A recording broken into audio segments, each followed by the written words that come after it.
नमस्कार, एजे स्टडी के इस आज के प्रश्न में आपका स्वागत है।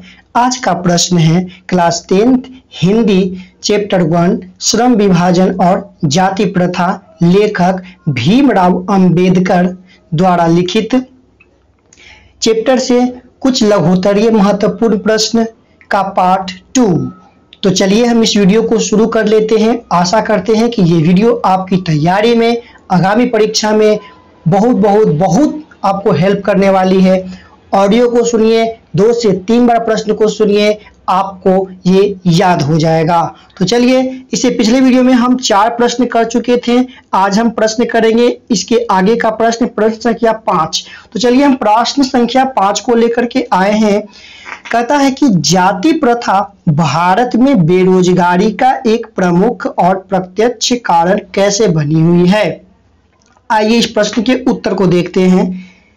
जाति प्रथा भारत में बेरोजगारी का एक प्रमुख और प्रत्यक्ष कारण है, क्योंकि भारतीय समाज में श्रम विभाजन का आधार जाति है। चाहे श्रमिक कार्य कुशल हो या नहीं, उस कार्य में रुचि रखता हो या नहीं, इस प्रकार हम कह सकते हैं कि जब श्रमिकों कार्य करने में न दिल लगे न दिमाग लगाए तो कोई कार्य कुशलता पूर्वक कैसे प्राप्त कर सकता है।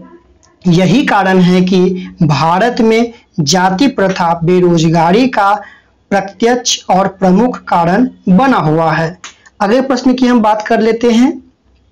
अगला प्रश्न है, लेखक आज के उद्योगों में गरीबी और उत्पीड़न से भी बड़ी समस्या किसे मानते हैं और क्यों मानते हैं। लेखक भीमराव अंबेडकर आज के उद्योगों में गरीबी और उत्पीड़न से भी बड़ी समस्या लोगों को निर्धारित कार्य को मानते हैं, क्योंकि अरुचि और विस्तार उस मनुष्य काम को टालने लगता है और कम काम करने के लिए प्रेरित हो जाता है। ऐसी स्थिति में जहां काम करने में न दिल लगे और न दिमाग लगे तो कोई कुशलता कैसे प्राप्त कर सकता है। अगले प्रश्न की बात कर लेते हैं। लेखक ने पाठ के किन पहलुओं में जाति प्रथा को एक हानिकारक प्रथा के रूप में दिखाया है। बहुत ही सुंदर सा प्रश्न है। लेखक ने पाठ के विभिन्न पहलुओं में जाति प्रथा को एक हानिकारक प्रथा के रूप में दिखाया है, जो इस प्रकार है।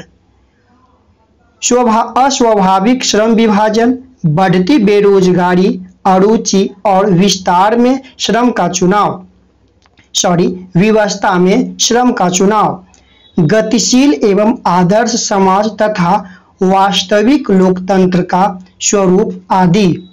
अगले प्रश्न की बात कर लेते हैं और ये चैप्टर का आखिरी प्रश्न होगा, जो कि काफी महत्वपूर्ण एग्जाम के लिए। कहता है प्रश्न, सच्चे लोकतंत्र की स्थापना के लिए लेखक ने किस विशेषताओं को आवश्यक माना है। आइए इस प्रश्न के उत्तर को देखते हैं। सच्चे लोकतंत्र की स्थापना के लिए लेखक अनेक विशेषताओं को आवश्यक माना है।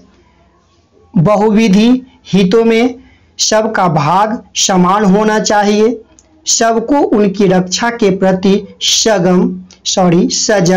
होनी चाहिए। तात्पर्य है कि हमें समाज में दूध और पानी के मिश्रण की तरह भाईचारे की भावना होनी चाहिए। हमें साथियों के प्रति श्रद्धा और सम्मान होनी चाहिए। तो ये था चैप्टर 1 डॉक्टर भीमराव अंबेडकर द्वारा लिखित श्रम विभाजन और जाति प्रथा का कुछ महत्वपूर्ण प्रश्न, जो कि एग्जाम में संभावित होता है, पूछा जाता है। इसका हम ऑब्जेक्टिव प्रश्न भी करवा चुके हैं। अगले वीडियो में हम मिलते हैं कुछ अलग सब्जेक्ट, अलग टॉपिक के साथ। तब तक दीजिए हमें इजाजत। बाय बाय सभी को।